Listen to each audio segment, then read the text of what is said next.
शिव बाबा जादूगर भी है, रत्नागर भी है, सौदागर भी है और कारीगर भी है।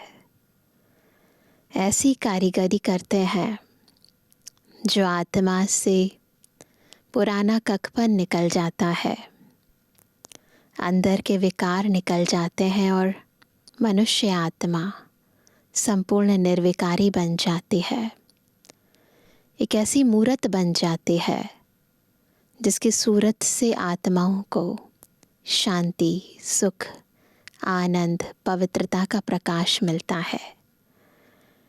और हम आत्माएं भी बाबा के समान जब कारीगर बन जाते हैं तो अन्य आत्माओं की सेवा करके उन्हें भी नई दुनिया की स्थापना के लिए साक्षात मूरत बना देते हैं। तो ऐसा बाबा जो हमें एक विचित्र कारीगरी दिखाता भी है और सिखाता भी है। जो सारी सृष्टि देवत्व की ओर चली जाती है, दुनिया में देवी देवताओं का राज्य हो जाता है। तो ये कारीगरी क्या है और कैसे ये महापरिवर्तन होता है, आज की मुरली हमें बताती है। सुनते हैं बाबा के मधुर महावाक्य। आज है 7 अक्टूबर 2024। बाबा के महावाक्य हैं, मीठे बच्चे, बाप आए हैं तुम बच्चों को कुंभी पाक नर्क से निकालने के लिए। तुम बच्चों ने बाप को निमंत्रण भी इसलिए दिया है। क्या कहा हमने भक्ति मार्ग में बाबा को कि आओ पतित पावन, आ जाओ। तो दुनिया पतित है ना। गरुड़ पुराण में 36 प्रकार के अलग अलग नर्क बताए हैं। इंसान जैसे कर्म करते हैं उस अनुसार मनुष्य आत्माओं को मरने के उपरांत कैसी कैसी सज़ाएं मिलती हैं, उसके आधार पर ये नर्क हैं। और उन्हीं में से एक है कुंभी पाक नर्क।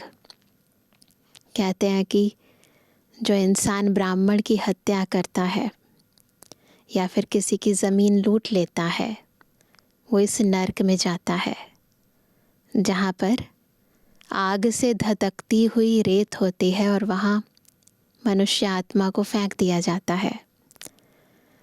तो ऐसी दुनिया जहाँ प्रत्येक मनुष्य आत्मा विकारों की आग में झुलस रही है, बाबा इस नर्क से हमें निकालने आते हैं।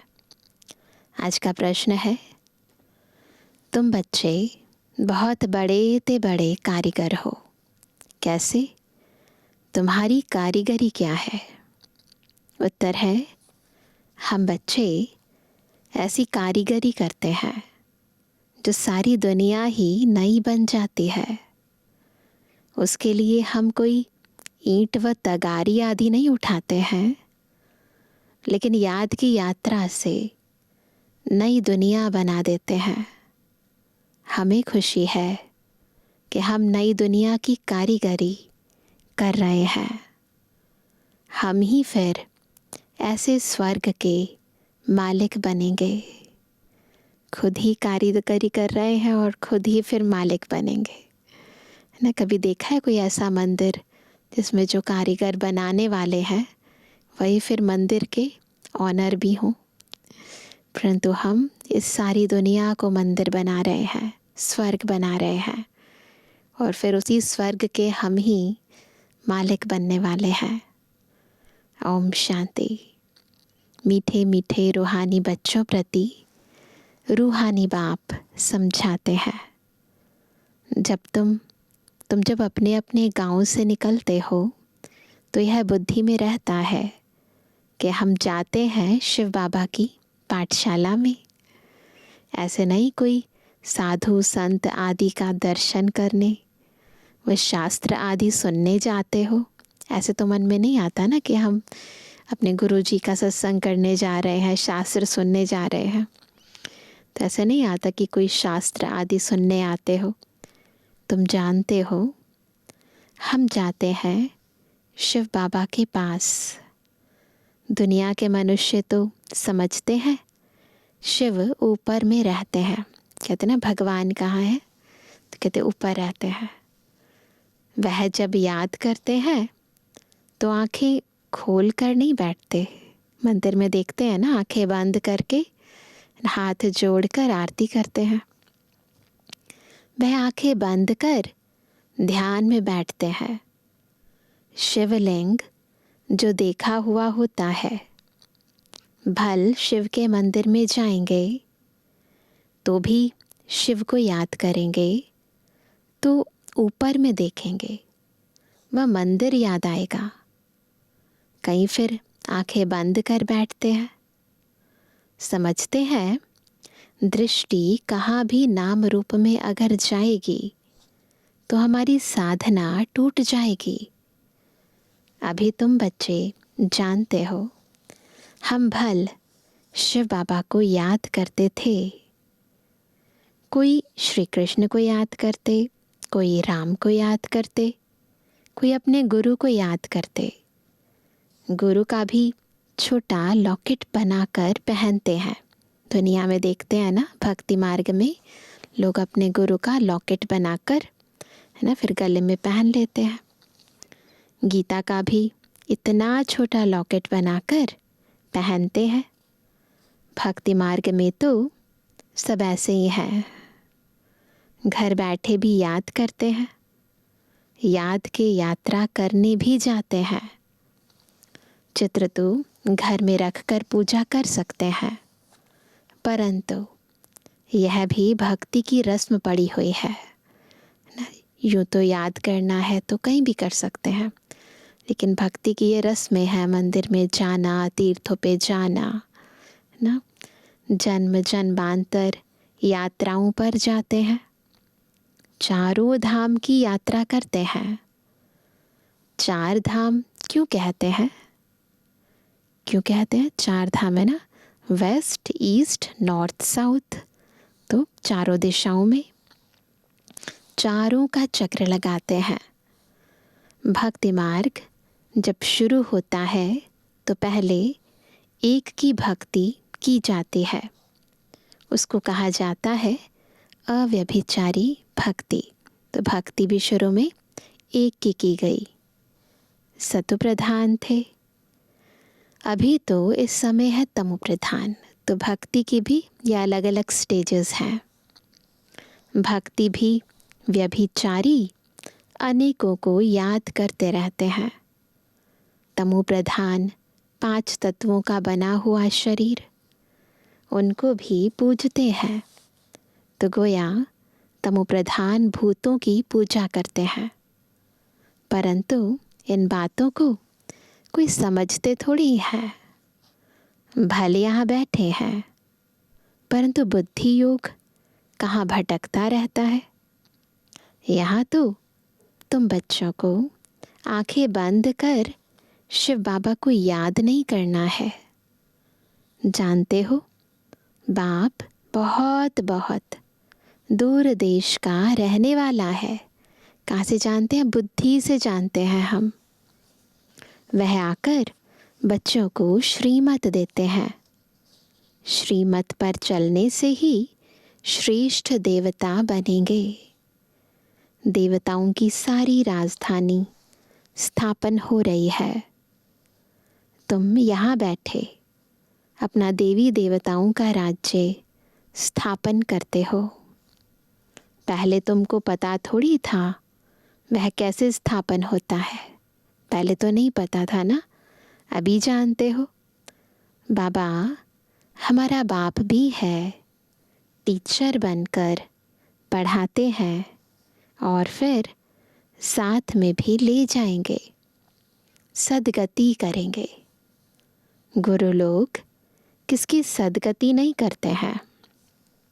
यहाँ तुमको समझाया जाता है, यह एक ही बाप टीचर सतगुरु है। बाप से वर्षा मिलता है। सतगुरु पुरानी दुनिया से नई दुनिया में ले जाएंगे। इन सब बातों को बूढ़ी बूढ़ी माताएं तो समझ ना सके, है ना। ये सारी ज्ञान का विस्तार है, तो विस्तार को माताएं नहीं समझ सकती, लेकिन सार समझ सकती हैं। उन्हों के लिए मुख्य बात है, क्या है सार? अपने को आत्मा समझ शिव बाबा को याद करना है। हम शिव बाबा के बच्चे हैं, हमको बाबा स्वर्ग का वर्षा देंगे। बूढ़ी माताओं को फिर ऐसी ऐसी तोतली भाषा में बैठ समझाना चाहिए।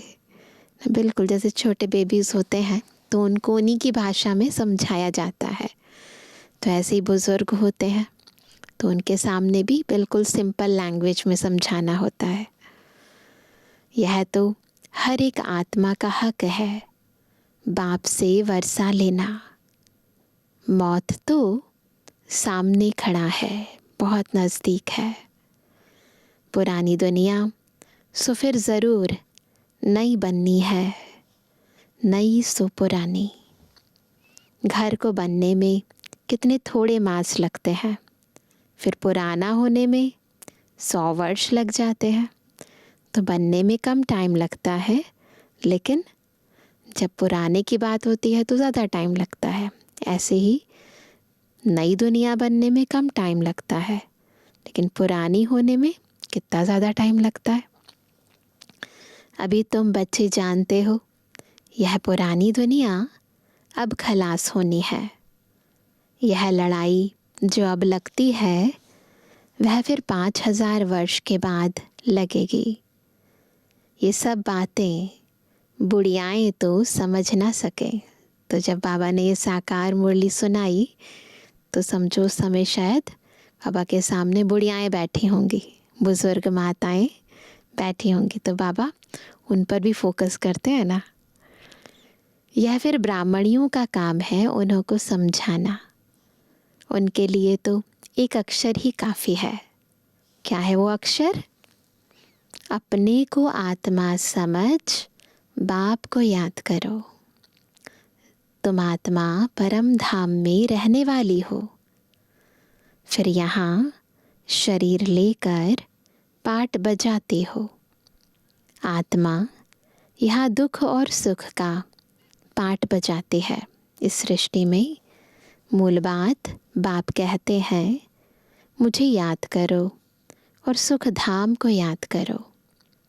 बाप को याद करने से पाप कट जाएंगे और फिर स्वर्ग में आ जाएंगे। अब जितना जो याद करेंगे उतना पाप कटेंगे। बुढ़ियाएँ तो हिरी हुई हैं, सत्संगों में जाकर कथा सुनती है, उन्हों को फिर घड़ी घड़ी बाप की याद दिलानी है। स्कूल में तो पढ़ाई होती, कथा नहीं सुनी जाती। भक्ति मार्ग में तो तुमने ढेर कथाएं सुनी हैं, परंतु उनसे कुछ भी फ़ायदा नहीं होता है। छीछी दुनिया से नई दुनिया में तो जा ना सके, और ही दुनिया पुरानी होती जाती है, आत्माएं और ही विकारी होती जाती हैं, तो कुछ फ़ायदा नहीं होता, आत्मा की उन्नति नहीं होती। मनुष्य ना तो रचयिता बाप को न रचना को जानते हैं। नीति नीति कह देते हैं, हम नहीं जानते। तुम भी आगे नहीं जानते थे, अभी तुम भक्ति मार्ग को अच्छी रीति जान गए हो। घर में भी बहुतों के पास मूर्तियाँ होती हैं, चीज़ वही है, मंदिर में भी मूर्तियाँ हैं, घर में भी मूर्तियाँ हैं। कोई कोई पति लोग भी स्त्री को कहते हैं, तुम घर में मूर्ति रख बैठ पूजा करो, बाहर धक्का खाने क्यों जाती हो? परंतु जाती है ना फिर भी, परंतु उन्हों की भावना रहती है मंदिर में जाएं, तीर्थों पर जाएं। अभी तुम समझते हो, तीर्थ यात्रा करना माना भक्ति मार्ग के धक्के खाना। अनेक बार तुमने 84 के चक्र काटे नहीं, ये कौन सा तीर्थ है, हमने कितनी बारी अनगिनत बार ये 84 का चक्र काटा है। सतयुग त्रेता में तो कोई यात्रा नहीं होती, वहाँ कोई मंदिर आदि होता नहीं। यह यात्राएं आदि सब भक्ति मार्ग में ही होती हैं। ज्ञान मार्ग में यह सब कुछ होता नहीं। उनको कहा जाता है भक्ति। ज्ञान देने वाला तो एक के सिवाय दूसरा कोई है नहीं। ज्ञान से ही सद्गति होती है। ज्ञान अभी हमें मिल रहा है। इस ज्ञान को सुनने से हम आत्माओं की सद्गति होती है। बाकी भक्ति करने से कोई सद्गति नहीं होती, उल्टा और ही आत्मा दुर्गति को पा गई है। सद्गति दाता एक ही बाप है। शिव बाबा को कोई श्री श्री नहीं कहते। उनको टाइटल की दरकार नहीं। बाबा को टाइटल की ज़रूरत नहीं है। यह तो बड़ाई करते हैं। उनको कहते ही हैं शिव बाबा। ऐसे बहुत सारे टाइटल लगाते नहीं, जैसे बहुत सारे साधु सन्यासी होते हैं, उनके आगे लगा देते हैं श्री श्री 108 जगत गुरु। तो बाबा को इन टाइटल्स की ज़रूरत नहीं है, वो सिंपल शिव बाबा है। तुम बुलाते हो शिव बाबा, हम पतित बन गए हैं, हमको आकर पावन बनाओ। भक्ति मार्ग के दुबन में गले तक फंस पड़े हैं। भक्ति मार्ग भी एक दलदल की तरह है। फंस जाते हैं ना, फिर निकलना मुश्किल हो जाता है। फंस कर फिर चिल्लाते हैं। विषय वासना के दुबन में एकदम फंस पड़ते हैं। सीढ़ी नीचे उतरते उतरते फंस पड़ते हैं। कोई को भी पता नहीं पड़ता। तब कहते हैं बाबा हमको निकालो। जब अच्छी तरह फंस जाते हैं ना, तो फिर कहते हैं बाबा अब हमें निकालो।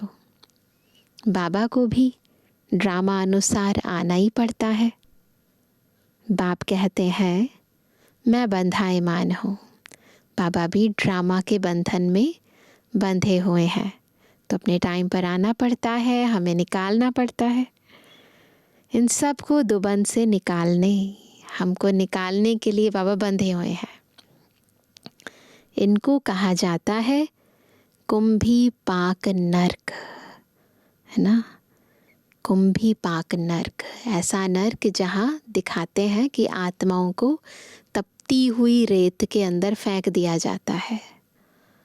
रौरव नर्क भी कहते हैं, ये फिर अलग नर्क है, जिसमें बताते हैं रौरव नर्क के अंदर जैसे ईंख होती है ना, जो बड़ी बड़ी ईंखें होती हैं, उनको काटा जाता है तो धीरे धीरे काटा जाता है। बिल्कुल ऐसी स्थिति आत्माओं की होती है, उन्हें धीरे धीरे धीरे धीरे काटा जाता है, तो वो रौरव नर्क में होता है। तो अलग अलग सज़ाओं के लिए अलग अलग नर्क हमारे गरुड़ पुराण में बताए गए हैं। भाव यही होता है कि अगर गलत कर्म करेंगे तो उस कर्म की अलग अलग गलत तरीके से फिर आपको सज़ाएं मिलेंगी। तो वो सज़ाएं किस किस तरीके से होती हैं, उसके अनुसार कैटेगरीज डिवाइड कर दी गई हैं। तो बाबा कहते हैं रौरव नर्क भी कहते हैं। यह बाप बैठ समझाते हैं, उनको पता थोड़ी पड़ता है। तुम बाप को देखो, निमंत्रण कैसे देते हो, क्या कहते हैं, इनविटेशन देते हैं ना किसी को, आओ, तो अलग अलग भाषाएं होती हैं। हम बाबा को क्या कहते हैं, निमंत्रण तो कोई शादी मुरादी आदि पर दिया जाता है।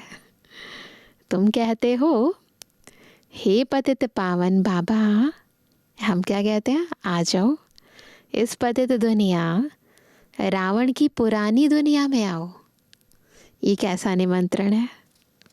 हम गले तक इसमें फंसे हुए हैं, निकालने के लिए बुलाते हैं। सिवाय बाप के और तो कोई निकाल ना सके। कहते भी हैं दूर देश का रहने वाला शिव बाबा, यह रावण का देश है। सबकी आत्मा तमोप्रधान हो गई है, इसलिए बुलाते भी हैं कि आकर पावन बनाओ।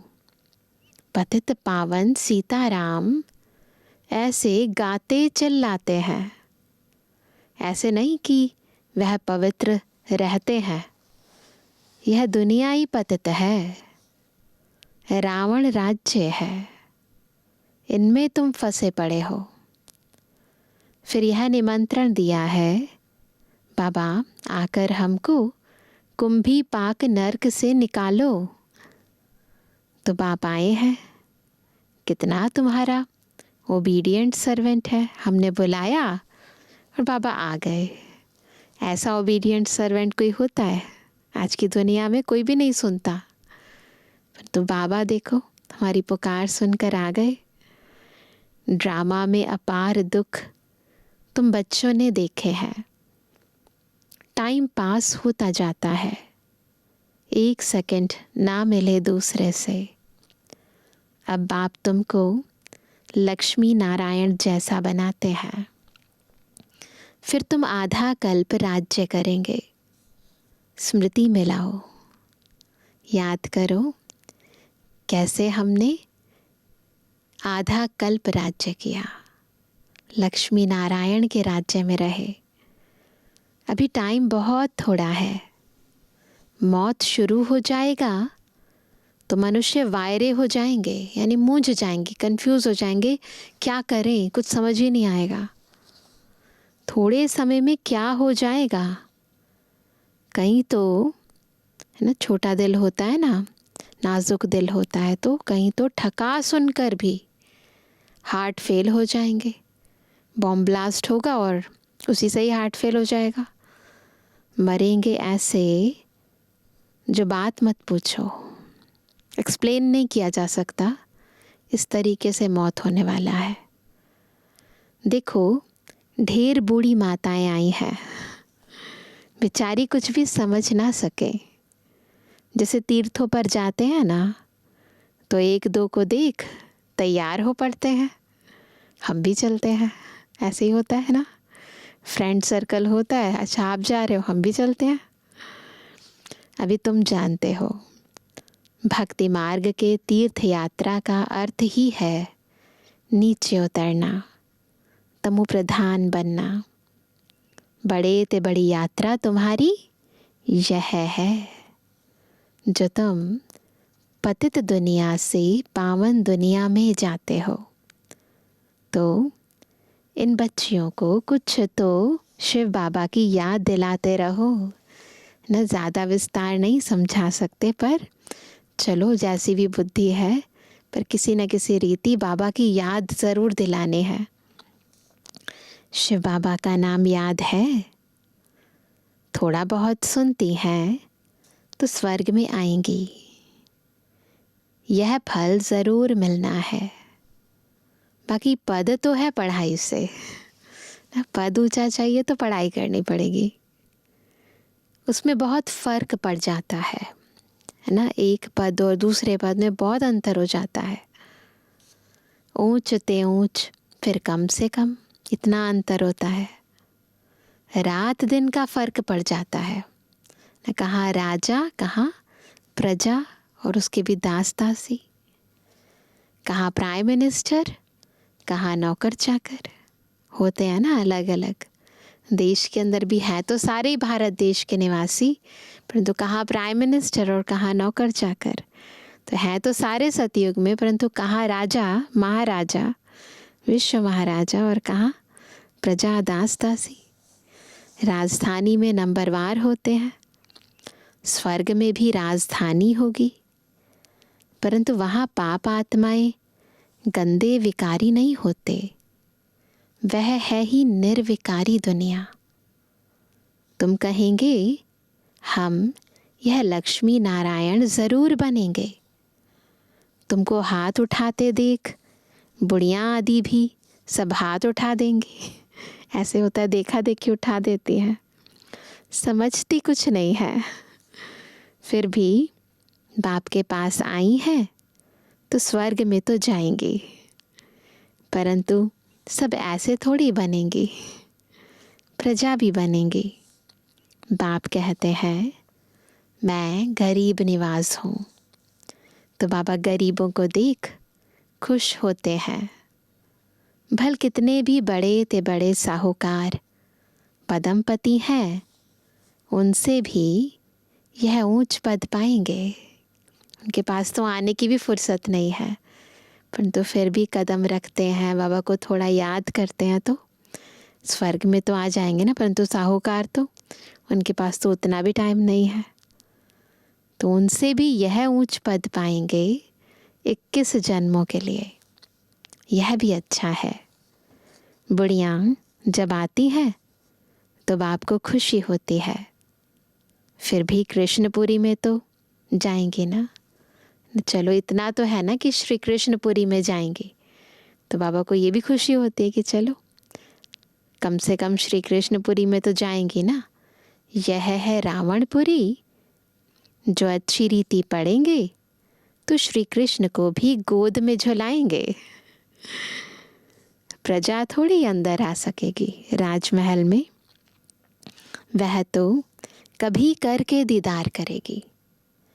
जैसे पोप दीदार कराते हैं खिड़की से, जैसे पुराने महाराजा भी थे ना, एक दीवाने आम होता था, दीवाने खास होता था। तो आम में जब कभी कभी प्रजा को दर्शन देने आते थे, तो ऐसे पोप भी करते हैं, खिड़की से दर्शन देते हैं। लाखों आकर इकट्ठे होते हैं दर्शन करने, परंतु उनका हम क्या दीदार करेंगे। ऐवर पावन तो एक ही बाप है जो तुमको आकर पावन बनाते हैं, सारे विश्व को सतु प्रधान बनाते हैं।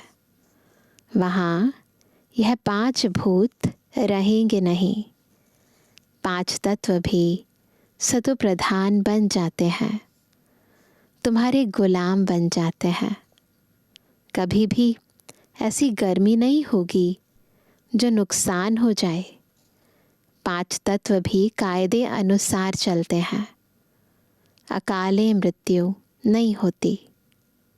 अभी तुम स्वर्ग में चलते हो तो नर्क से बुद्धि योग निकाल लेना चाहिए। जहाँ जा रहे हैं वहाँ बुद्धि योग लगना चाहिए, जहाँ से जा रहे हैं वहाँ से टूट जाना चाहिए। जैसे नया मकान बनाते हैं तो पुराने से बुद्धि हट जाती है, बुद्धि नए में चली जाती है।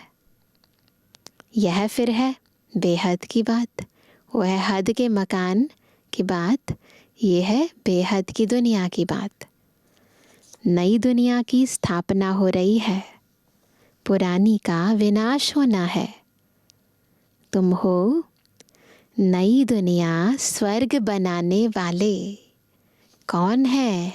हम लोग नई दुनिया बनाने वाले। तुम बहुत अच्छे कारीगर हो, जानते हो अपनी कारीगरी को, अपने लिए स्वर्ग बना रहे हो। कितने बड़े अच्छे कारीगर हो।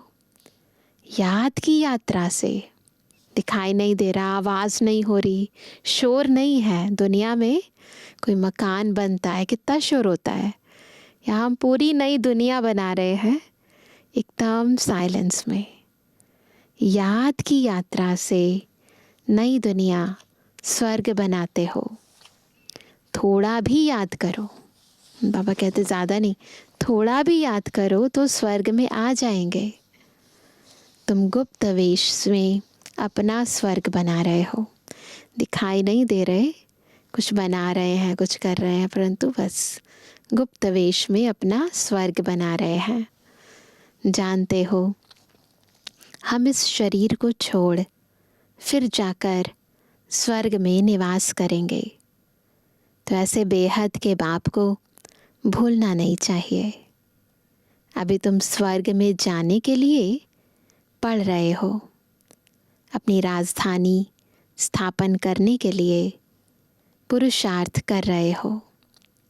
यह रावण की राजधानी खलास होनी है, खत्म होनी है, तो अंदर में कितनी खुशी होनी चाहिए।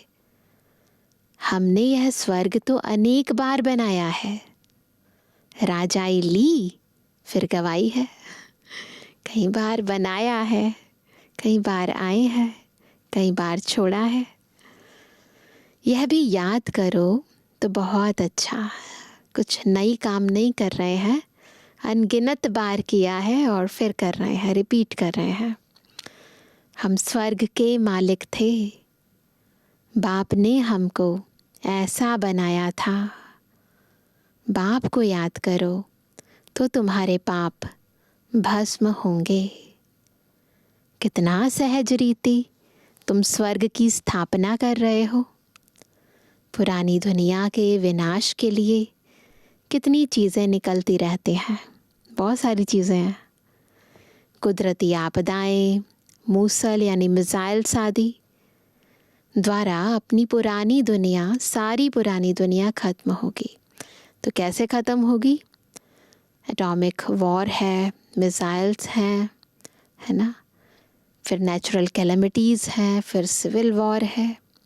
अलग अलग तरीके से ये पुरानी सारी दुनिया ख़त्म होनी है।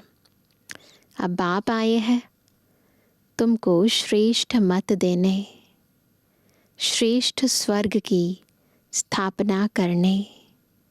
अनेक बार तुमने यह स्थापना की है, तो बुद्धि में याद रखना चाहिए। अनेक बार राज्य लिया, फिर गवाया है। यह बुद्धि में चलता रहे। क्या? कितनी बार हमने राज्य लिया, कितनी बार गवाया, तो ये बुद्धि में चलता रहे और एक दो को भी यह बातें सुनाओ।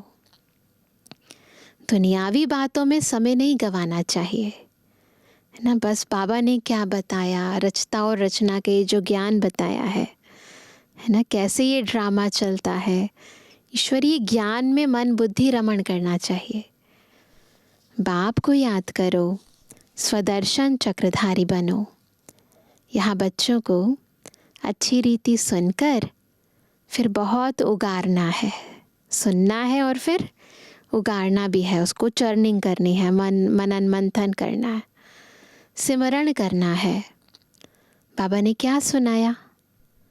शिव बाबा और वर्षे को तो ज़रूर याद करना चाहिए। बाप हथेली पर बहिश्त ले आए हैं। क्या लेकर आए हैं हमारे लिए?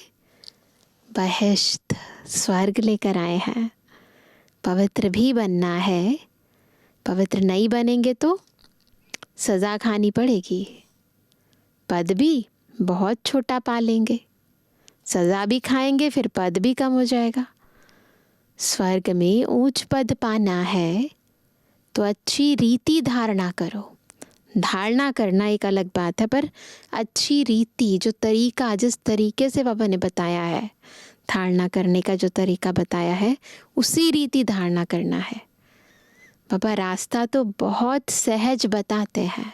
अच्छा मीठे किसी के लिए जन्मवानी बच्चों पे जुर्मानी बाप दादा का दिल जान से को प्रेम से नंबरवार पुरुषार्थ अनुसार याद किया। रूहानी बच्चों की रूहानी बाप दादा को गुड मॉर्निंग, नमस्ते नमस्ते नमस्ते। धारणा के लिए मुख्य सार है, पहला, बाप जो सुनाते हैं उसे अच्छी तरह सुनकर फिर उगारना है। दुनियावी बातों में अपना समय नहीं गंवाना है। सेकंड पॉइंट, बाप की याद में आंखें बंद करके नहीं बैठना है। श्री कृष्ण की राजधानी में आने के लिए पढ़ाई अच्छी रीति पढ़नी है। आज का वरदान है, मन बुद्धि को झमेलों से किनारा कर, मिलन मेला मनाने वाले झमेला मुक्त भवा। कैसे बनेंगे सब झमेलों से मुक्त? जब मन बुद्धि को झमेलों से किनारे करके मिलन मेला मनाएंगे। कई बच्चे सोचते हैं यह झमेला पूरा होगा तो हमारी अवस्था व सेवा अच्छी हो जाएगी। सोचते ना ये प्रॉब्लम निकल जाए बस फिर अच्छा हो जाएगा। लेकिन झमेले पहाड़ के समान हैं, पहाड़ नहीं हटेगा। लेकिन जहाँ झमेला हो वहाँ अपने मन बुद्धि को किनारे कर लो। दिखा है रास्ते में पहाड़ है, साइड ले लो। तो किनारे कर लो या उड़ती कला से झमेले के पहाड़ के भी ऊपर चले जाओ, अपनी स्थिति को इतना ऊंचा कर लो तो पहाड़ भी आपको सहज अनुभव होगा ना। ऊपर जा रहे हैं प्लेन से तो पहाड़ पता चलता है ना, बिल्कुल छोटा दिखाई देता है, तो वो भी आपको सहज अनुभव होगा। झमेलों की दुनिया में झमेले तो आएंगे ही, आप मुक्त रहो तो मिलन मेला मना सकेंगे। तो इसलिए इंतज़ार नहीं करो कि झमेला आ जाए तो मिलन मेला मनाए, नहीं, तरीका अपनाओ, या किनारा कर लो या ऊपर उड़ जाओ और बस झमेलों में भी मेला मनाओ। स्लोगन है, इस बेहद नाटक में हीरो पार्ट बजाने वाले ही हीरो पार्टधारी हैं। तो इस बेहद नाटक में जो हीरो पार्ट बजाते हैं ना, जो संगम युग पर पूरा हीरा बनते हैं, तो वो हीरो पार्ट बजाते हैं, हीरो पार्टधारी कहलाते हैं। अभी सुनते हैं आज का अव्यक्त इशारा।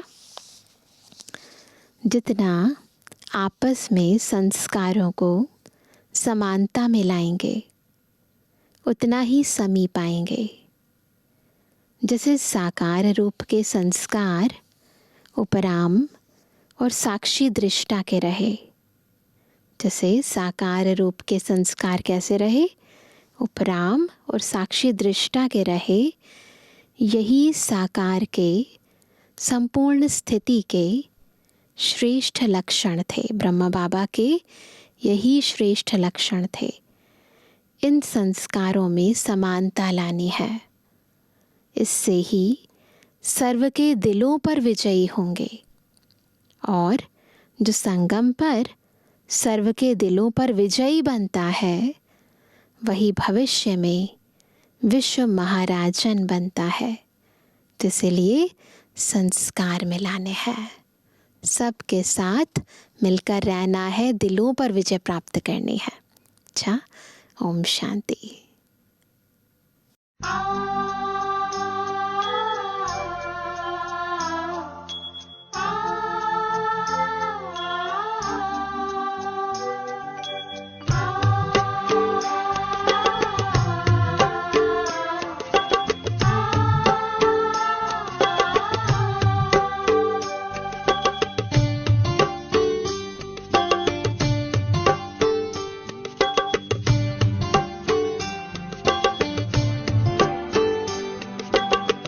बाबा मेरे साथ है, बाबा मेरे साथ है, हाथों में उसके हाथ है, बाबा मेरे साथ है। सांझ सवेरे मन में मेरे, सांझ सवेरे मन में मेरे, प्यार की बरसात है, बाबा मेरे साथ है, बाबा मेरे साथ है।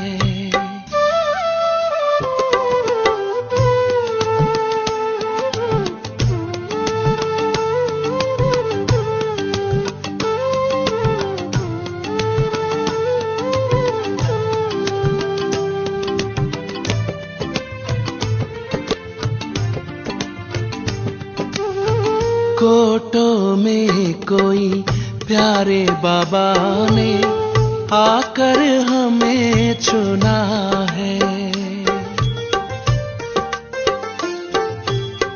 कोटों में कोई प्यारे बाबा ने आकर हमें चुना है।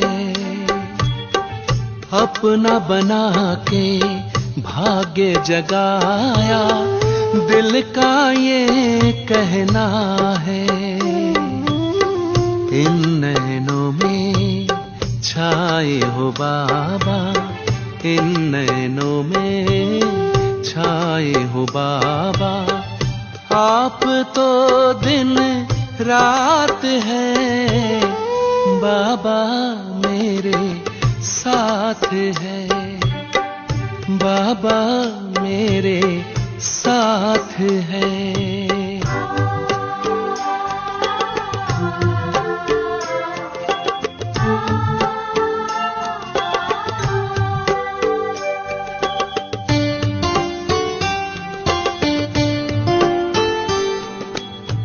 जैसे भंवर से निकल के नैया आ पहुंची है किनारे,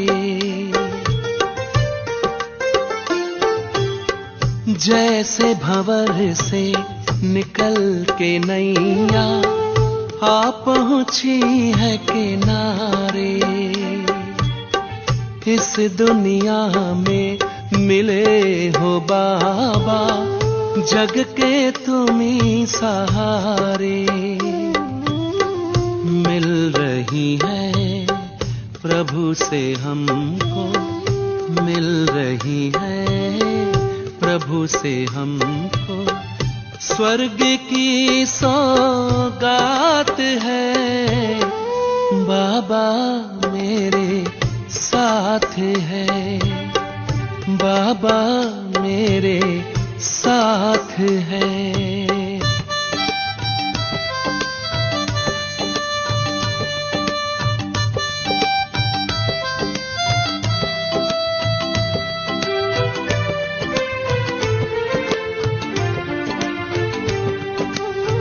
ध्यान रखते सदा हमारा, दिव्य गुणों से सजाते।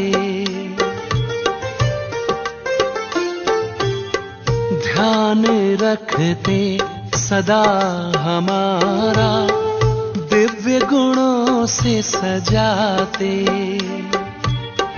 काबिल बना के अपने जैसा ऊंचा हमें उठाते। पास सदा हो बाबा मेरे, पास सदा हो बाबा मेरे। डरने की क्या बात है, बाबा मेरे साथ है, बाबा मेरे साथ है। हाथों में उसके हाथ है, बाबा मेरे साथ है।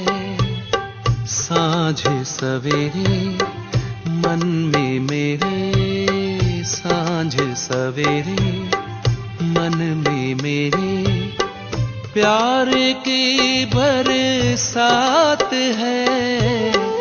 बाबा मेरे साथ है, बाबा मेरे साथ है, बाबा मेरे साथ है।